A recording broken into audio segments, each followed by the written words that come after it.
یو بزرگ شیطان ته وی چې یو مسله راته وکړه.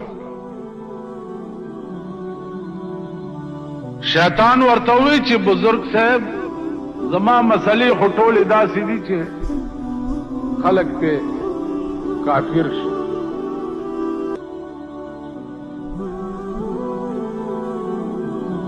هغه من يهده الله فلا مضل له. چاته چې خدای هدایت کړی هغه ته نشي گمراه کولی. خو هسې نن مې شوق پیدا شي چې د شیطان نوم یو مسله واورم. شیطان ورته وویلې چې ښه ده نو په خدای قسم چې ستا دومره ښه نیت دی نو زه به هم درته ټیک مسله وکړم غلطه به درته نه کوم. وی ګوره ته خو پیرې خلق د لاسونه صفایي خپې د ښکلوي سجدې درته لګوي لوی ولی او بزرګ. خو پیر صاحب یو نصیحت مې واوره چې داسې چرې ونه وی ګورئ چې زه هسې نه چې د مریدانو په غرور کې راشي چې زما لکونه او زرګونه مریدان دي او زه خو جوړ ډېر لوی سړی یم. نو وی پیر صاحب چې داسې چرې ونه وی چې زه ټکی ونه کړي او که دې وویلې چې زه نو داسې به شې لکه چې زه.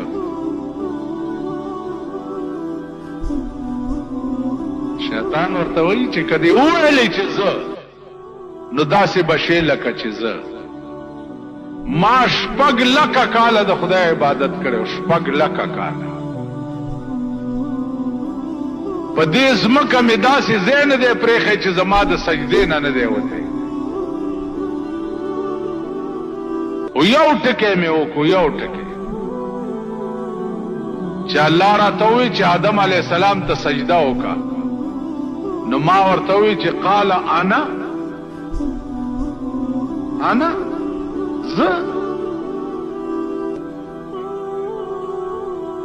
زه خیر منه د دې آدم نه زه بهتر یم زه دنه ښه یم. بس دومره ټکی مې وکړو چې انا خیر منه زه د ده نه بهتر یم نو زه څنګه ده ته سجده وکړم. نو الله راته په جواب کې ووایي چې قال فاخرج منها فانک رجیم ان علیک لعنتی الی یوم الدین. اوزه زما د جنتونو د رحمتونو نه او ان علیک لعنتی الی یوم الدین. ابلیسه تر قیامته پورې مې لعنتي کړي. دا انا ټکی دی ولې ووایي دا زه دی ولې ووایي ته څه ته څه که څه یم خو زه یم. هلکه بل څوک شته د خدای په مخ کې چې ووایي چې زه څوک شته؟ هغه کم شی دی چې ته پې ووایې چې زه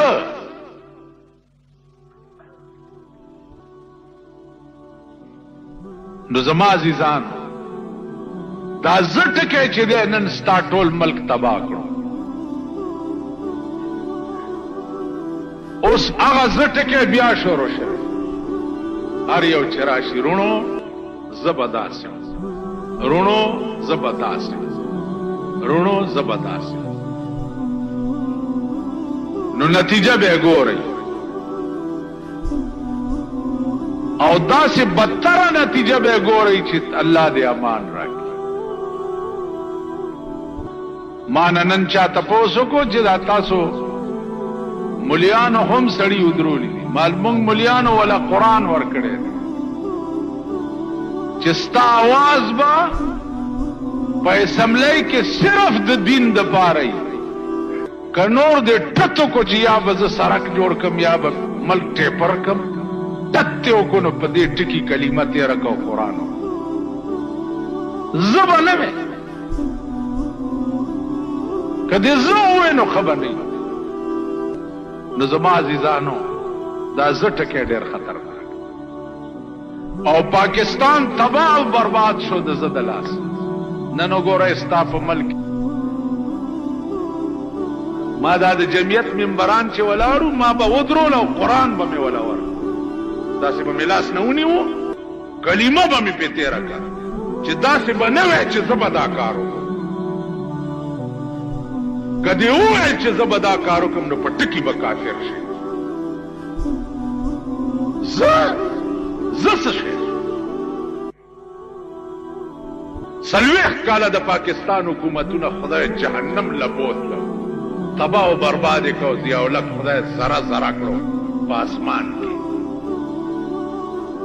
زه به دا کار وکړم جبه دا کار وکړم ستا به مور بې وړي خدای چې کوم کار نه یې کړی هغه به بند نه وکړي وبېږي دې ټولو د خدای دعوې کړې وې ملک دې تباه و برباد شو ملک دې غرق شو دا مه وایه چې زه به دا کار وکړم دا وایه که د خدای توفیق او خدای وس راکړو نو زه به دې څه خدمت که د خدای وس نه وروره زه نشم په اسمبلی کې یو حق خبره مې که د خدای توفیق نو انشاءالله زه کوم داسې خبرې کوئ د دې نه سوا م که بل کړت کړی نو پرتوک دنه وباسم او په سر یې درته تړم دې ټولو ته وایي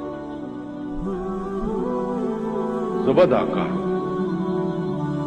تا ته ګوره کار کولو ته وټو نو ویلي چې زه به روټي کپړه مکان درکم ویلي که نه وي اوس هم لور ولا بیا پاس کړه انشاءالله څه خو به درکړي دی خدایم نورم خراب و توره